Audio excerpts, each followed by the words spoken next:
Olá pessoas, sejam bem-vindos aqui a mais um vídeo. Meu nome é Gustavo Calau e tá na hora da gente configurar a nossa internet. A gente vai configurar aqui NAT e mais algumas rotas. Vamos para a nossa topologia.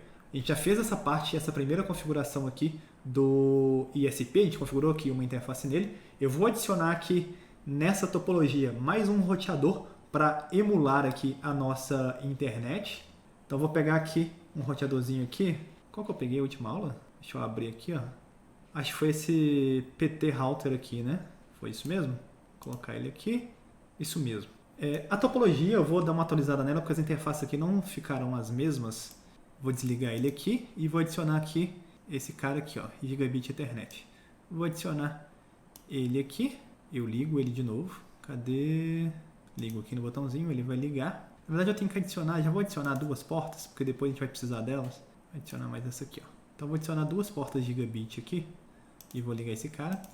Aqui eu vou precisar adicionar também mais uma portinha Gigabit nesse cara. Eu vou desligar ele. Então venho aqui, desligo ele. E venho aqui, esse CGE aqui, adiciono aqui e ligo ele de novo. Esse roteador aqui vai ser a nossa internet, vai ser a nossa nuvenzinha que está aí. Vou adicionar um texto aqui e colocar aqui internet. Coloco aqui. E venho aqui com um cabinho, vou pegar um cabo desse aqui, coloco aqui na porta 7/0, vou colocar 7/0 com 7/0, então fica 7/0 dos dois lados aqui, e aqui eu vou colocar o IP aqui, ó, vou colocar 1.1.1.1/30, e aqui vai ser 1.1.1.2/30, aqui eu vou colocar uma interface que a gente chama de loopback, uma interface virtual, loopback 0, vou colocar aqui 8.8.8.8. E aí, beleza. Coloco esse cara aqui. Eu venho aqui no ISP Batata e vou configurar ele.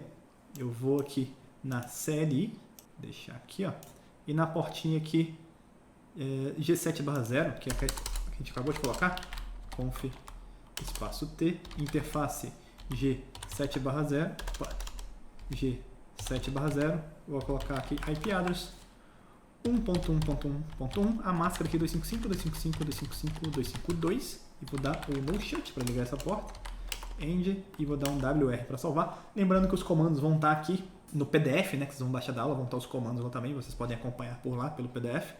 Dei o comando no shut aqui e eu venho aqui no roteador internet, no CLI, aqui a gente vai dar um no, vai dar um enable, um conf espaço T, vai dar um hostname, aqui vai ser, vou colocar aqui internet, tudo maiúsculo, para ficar bonitinho aqui, interface G7/0, IP address 1.1.1.2, 255.255.255.252, deu o comando no shut para ligar essa porta. Só que aqui a porta não subiu porque eu coloquei o cabo errado, né? Aqui tem que ser um cabo cross, não pode ser um cabo reto, roteador com roteador aqui. No packet ele só vai deixar cabo cross, por isso que está vermelhinho aqui ainda.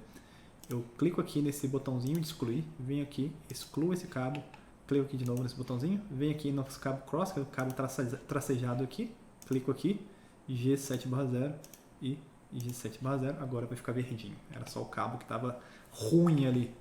Então bora aqui, agora deixa eu abrir aqui de novo. Ó, a interface ficou up, vou dar um end aqui, vou dar um ping 1.1.1.1, estou no roteador internet, pingando aqui a outra ponta dele, pingou, né? Perdeu o primeiro pacote, mas o segundo foi. Se eu repetir o ping, agora todos vão. E aí, nesse roteador aqui, a gente vai configurar uma interface que vai ser como se fosse um host na internet. Uma interface virtual aqui só para teste. Interface loopback. Essa interface ela não existe realmente, ela está dentro do roteador, é uma interface virtual ali. Não é uma interface física que eu ligo um cabo, né? Só para teste mesmo. Vou colocar aqui. Ela tem outras funções também para gerenciamento. Nesse caso aqui a gente vai usar só para teste.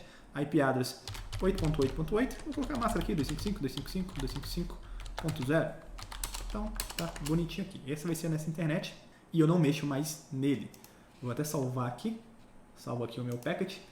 E aí o que acontece? Se a gente vê nosso ISP Batata aqui, ó. A gente parou aqui na última aula. A gente dá um comando show IP route. Repare que o ISP Batata, ele só conhece as redes que estão diretamente conectadas nele. Ele conhece a rede 1, que a gente configurou agora, e a 1099, que é a rede que vai para a nossa rede local aqui, para a nossa rede corporativa.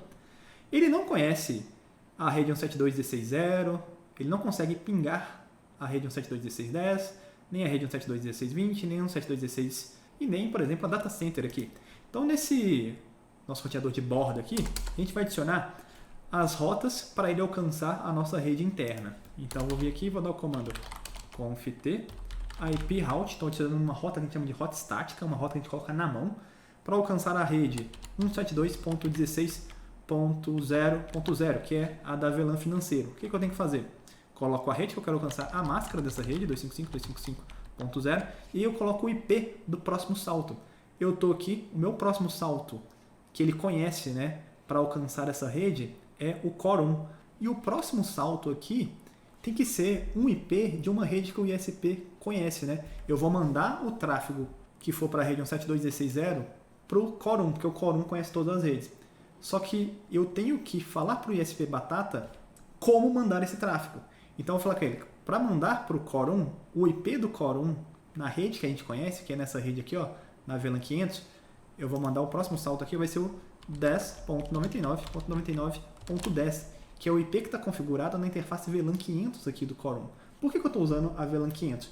Porque é através dessa rede, é a única rede que o ISP Batata, tá vendo aqui, ó? A única rede que o ISP Batata conhece da nossa rede, é a única que está diretamente conectada nele.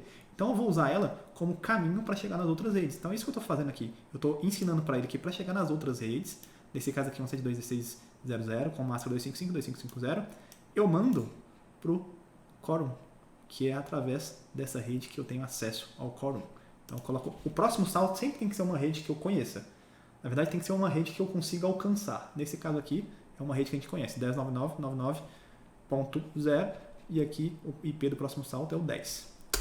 Beleza? Eu faço o mesmo comando, eu dou uma setinha para cima aqui, ó, e eu vou fazer a mesma rota para a rede 172.16.10. O próximo salto é o mesmo, né? O Core 1. Para a VLAN da diretoria, 172.16.20.0, dou um para cima, edito aqui o comando que eu dei, e vou colocar uma rota aqui também para data center, né? IP route 10.0.0.0, máscara 255.255.255.0, próximo salto 10.99.99.10. Vou dar um end aqui e vou dar o comando show IP route. Beleza, repare aqui que as rotas foram criadas, né? Aqui para as redes 172, né? Tá o grupo delas aqui. E aqui para a rede 10. Então aqui do ISP Batata, se eu der um ping 172.16.10.0.10, por exemplo, que é essa maquininha aqui, ó, eu tenho que conseguir pingar. Ó, consegui pingar, perdeu o 2 ali, né? Tava carregando o ARP. Consigo pingar aqui também 172.16.20.10. Vai perder os primeiros aqui até carregar o ARP. O 72.16.0.10 já foi, né? 20.10, consigo pingar. E para o data center aqui também, né? Para o servidor do HCP, ping 10.0.0.20. Estou pingando também. Então a gente adicionou essas 4 rotas aqui. Beleza, funcionou. Vamos dar um show IP route aqui de novo. E agora eu vou fazer o seguinte. Para ir para a internet, a gente vai usar uma rota que a gente chama de rota default. A rota default é a última rota a ser escolhida.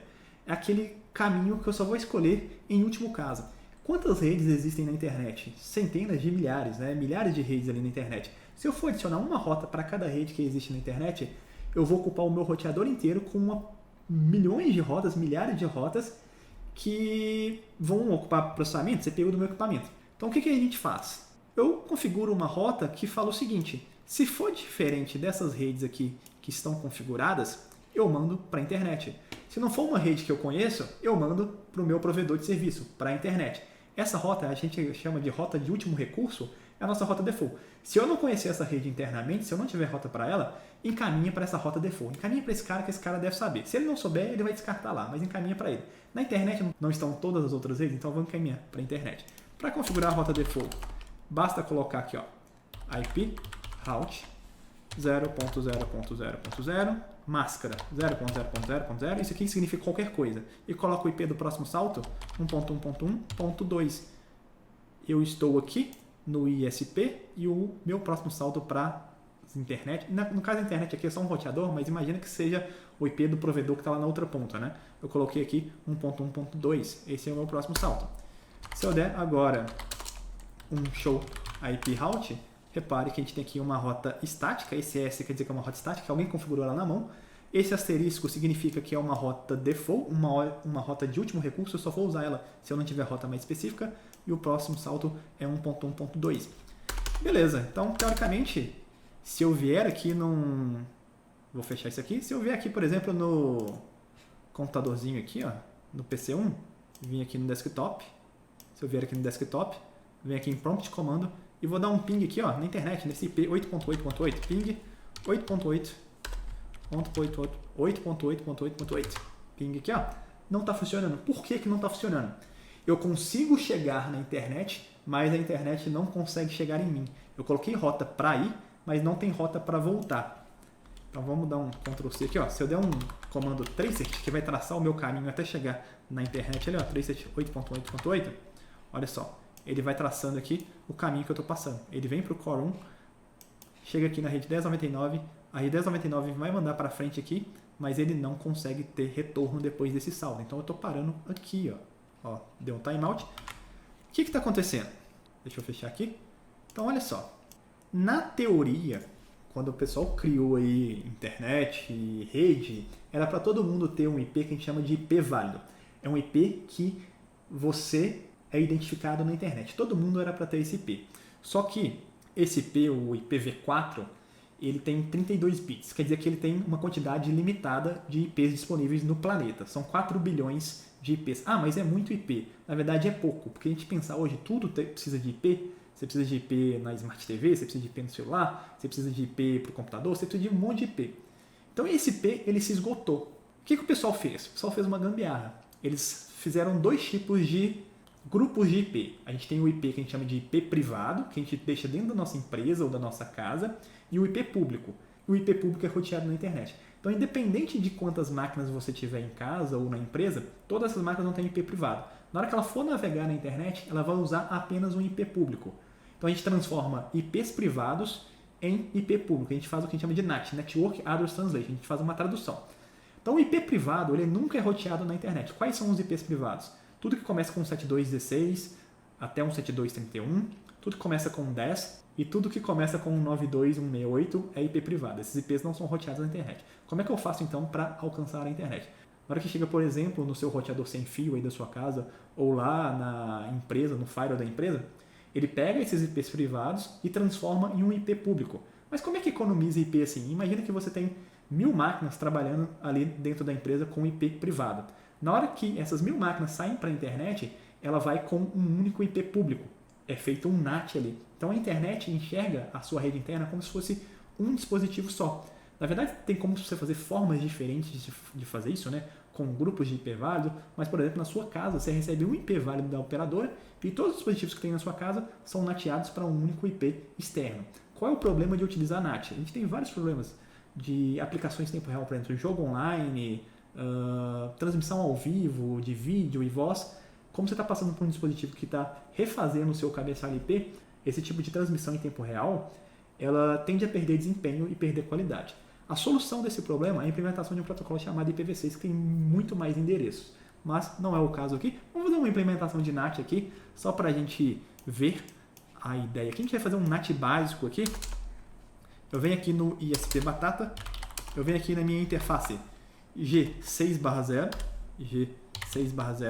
que é a minha interface local da minha rede local. A gente vai colocar aqui o comando IP NAT inside, que é a minha rede local, na interface de saída, que é da operadora, que é a interface G7/0. Vou colocar aqui IP NAT outside. Então tem a inside, que está a minha rede interna, e outside, que vai ser a nossa rede externa, né? Só que eu preciso falar para esse NAT o que ele vai natear, quais endereços que eu estou querendo que ele nateia. No caso aqui, a gente vai natear tudo que chegar da rede interna e for sair para a rede externa, que for para a rota default, vai ser nateado. Então vai ser qualquer coisa. Então a gente vai criar uma access list para agrupar esse qualquer coisa, falar que é qualquer coisa. Então vamos dar um access list 1 permit n. Só isso. E aqui a gente vai dar criar o nosso NAT, a gente vai dar IP NAT inside, tudo que bater na Access List 1, ou seja, qualquer coisa, Source List 1, vai ser nateado para a interface G7/0. Ou seja, tudo que bater ali e for para a internet, todo o IP interno aqui, na verdade vai sair como se fosse o IP 1.1.1.1. Então eu vou dar um WR aqui, se eu der um show, IP NAT Translation, não me mostra nada, porque não tem nada acontecendo ainda. Vou deixar isso aqui no top, aqui, ó. Venho aqui e repito o ping aqui, onde que eu estava? Vou pegar nesse cara aqui, prompt comando aqui, ó, é esse cara mesmo. Vamos dar um ping no 8.8.8. Repare que agora eu estou pingando. Se a gente ver as nossas traduções acontecendo aqui no ISP, show IP NAT Translation, olha aqui, todos os pacotes ping eles foram traduzidos. Então, o meu endereço local era 172.16.0.10 e o meu endereço que está sendo nateado, que é o global, está 1.1.1.1. Se eu vier aqui agora e pegar uma maquininha aqui, 172.20.10 aqui, ó, e aqui no desktop aqui, ponto de comando, ping 8.8.8, estou pingando também. Se a gente der um show IP NAT Translation, olha aqui, tem mais uma tabelinha de NAT aqui, ó, 172.20.10, também está saindo com IP 1.1.1. Como é que ele sabe, então, devolver esse pacote? Como é que ele sabe que tem uma máquina, se elas estão usando o mesmo IP, como é que o roteador ISP aqui sabe devolver esse tráfego para cá? Porque ele anota, por exemplo, aqui, ó, as portas que esses caras estão usando. Então, é assim que o NAT funciona. Repare que na internet aqui eu não precisei botar nenhuma rota para voltar. Por quê? Porque a internet aqui já conhece o IP 1.1.1, porque está diretamente conectado aqui na rede 1.1.1.1. Galera, esse é o conceito de NAT, de tradução, vocês usam aí isso no dia a dia sempre. Talvez vocês não saibam como funciona, mas aqui é só para dar uma ideia mesmo. Se vocês precisarem de mais informação, busquem aí na internet. Esse aqui é o NAT mais básico que tem. É o NAT para interface ali, com um único IP, tem outras formas de fazer. E é isso, galera. Testem aí, vê se funciona. Eu vou colocar aqui esse lado também feito para vocês baixarem. Se vocês gostaram, se foi relevante para vocês de alguma forma, dê like, compartilhe, assine o canal, galera. E até a próxima.